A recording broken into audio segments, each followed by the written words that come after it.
తెలంగాణ దశాబ్ది ఉత్సవాల వేళ బీఆర్ఎస్ పార్టీ అమరవీరులను యాది చేసుకుంది. గులాబీ పార్టీ అధినేత రాష్ట్ర తొలి ముఖ్యమంత్రి కేసీఆర్ పార్టీ ముఖ్య నేతలతో కలిసి అమరవీరులకు ఘన నివాళి అర్పించారు. వారి త్యాగాలను గుర్తు చేసుకున్నారు. వెల్లువల తరలి వచ్చిన తెలంగాణ వాదులు ప్రజలతో కలిసి భారీ కొవ్వొత్తుల ర్యాలీ నిర్వహించారు. మరోవైపు కాంగ్రెస్ ఉద్యమ సమయం నాటి కుటిల బుద్ధిని మరోసారి చాటుకుంది. గన్ పార్కు చుట్టూ ఇనుప కంచెలను ఏర్పాటు చేయడమే కాకుండా బీఆర్ఎస్ ర్యాలీని అడ్డుకోవడానికి అడుగడుగునా ప్రయత్నించింది.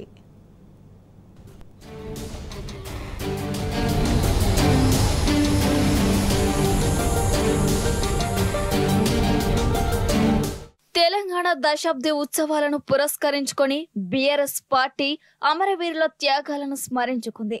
ముందుగా బీఆర్ఎస్ అధ్యక్షుడు, తెలంగాణ తొలి ముఖ్యమంత్రి కేసీఆర్ ఎమ్మెల్యేలు పార్టీ ముఖ్య నేతలతో కలిసి గన్ పార్క్ వద్దకు చేరుకున్నారు.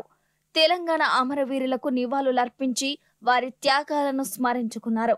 కేసీఆర్ గన్ పార్క్ వద్దకు చేరుకోగానే గులాబీ నేతలు, తెలంగాణ వాదులు పెద్ద పెట్టున నినదించారు. తీవ్ర భావోద్వేగానికి గురయ్యారు.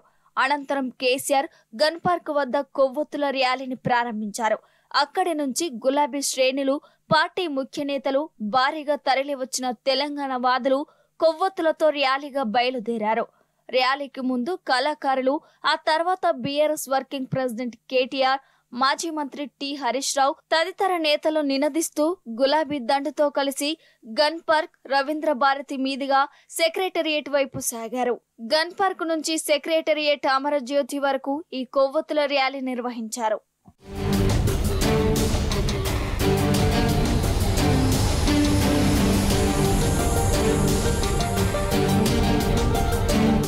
అమరుల త్యాగాలను యాది చేస్తూ, ఉద్యమ ఘట్టాలను స్మరిస్తూ బీఆర్ఎస్ పార్టీ ఆధ్వర్యంలో శనివారం రాత్రి హైదరాబాద్ గన్ పార్క్ వద్ద నిర్వహించిన కొవ్వొత్తుల ర్యాలీకి జనం వెల్లువల తరలివచ్చారు. బీఆర్ఎస్ అధినేత కేసీఆర్ పిలుపు మేరకు తరలి వచ్చిన జన సందోహం ఆయనతో కలిసి అమరులకు ప్రాణమిల్లింది.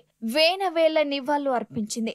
వేలాదిగా తరలి వచ్చిన తెలంగాణ వాదులు, ఉద్యమకారులు, న్యాయవాదులు, విద్యార్థులు, మహిళలు, కళాకారులు, కేసీఆర్ అభిమానులతో రవీంద్ర భారతి, అసెంబ్లీ పరిసరాలు కిక్కిరిసిపోయాయి.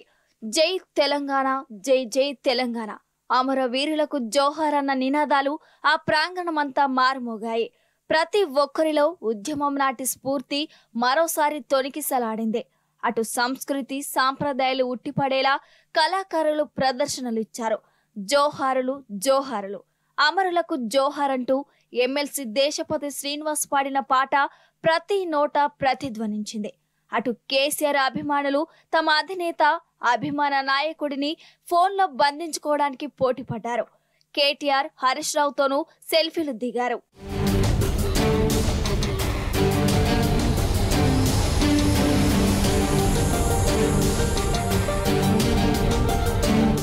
మరోవైపు అధికారంలోకి రాగానే కంచెలు తొలగిస్తామని ప్రగల్భాలు పలికిన కాంగ్రెస్ ప్రభుత్వం ఆచరణలో అందుకు భిన్నంగా ముందుకు సాగుతుంది. తెలంగాణ దశాబ్ది ఉత్సవాల వేళ గన్ పార్క్ వద్ద ఆనాటి ఉద్యమ పోరాట వాతావరణం కనిపించింది. బీఆర్ఎస్ కొవ్వొత్తుల ర్యాలీ సందర్భంగా రాష్ట్ర ప్రభుత్వం గన్ పార్క్ చుట్టూ ఇనుప కంచెలను వేసి కుటీల బుద్ధిని చాటుకుంది. బీఆర్ఎస్ ర్యాలీని అడ్డుకునేందుకు అధికార కాంగ్రెస్ అడుగడుగునా ప్రయత్నించింది.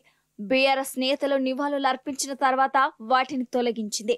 అటు కొవ్వొత్తుల ర్యాలీకి పోలీసులు అడుగడుగున ఆటంకాలు కల్పించారు. ప్రభుత్వ ఆదేశాలతో అతిగా ప్రవర్తించారు. గన్ పార్క్, రవీంద్ర భారతి వద్ద అడ్డుకునే యత్నం చేశారు. అమరజ్యోతి వద్ద బీఆర్ఎస్ నాయకులు ఏర్పాటు చేసిన మైక్ ను పోలీసులతో తీసివేయించి ప్రభుత్వం కుట్రబుద్ధిని బయటపెట్టింది. ట్రాఫిక్ ను కంట్రోల్ చేయడంలో పోలీసులు విఫలమయ్యారు. గులాబీ అధినేత కేసీఆర్ రంగారెడ్డి కలెక్టరేట్ వద్ద ట్రాఫిక్ లోనే చిక్కుకుపోయారు. సమాచారం ఇచ్చినా స్పందించలేదంటే పోలీసుల తీరును అర్థం చేసుకోవచ్చు.